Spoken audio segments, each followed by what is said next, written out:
عشان تفتح المكان عشان تقدر ترجع بجرانجي لبلده، واللي الناس كلها بتهتف باسمه، وشاهدة بتحاول تجري عشان تودعه، وبيحيي الباكستانيين بتحيتهم، وبيقدر ان هو يعدي من الحدود الباكستانية وخلاص داخل على الهند.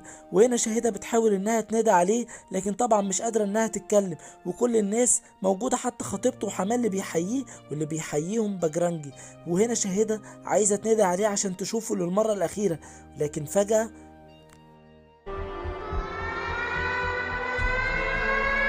بيتفاجئ بجرانج انه سمع صوت بنت صغيرة بتقول له عماه، وعرف انها شاهدة وانها قدرت تتكلم، وفعلا فرح جدا انه سمع صوتها، وبيقرر ان هو يرجع عشان يحضنها من تاني.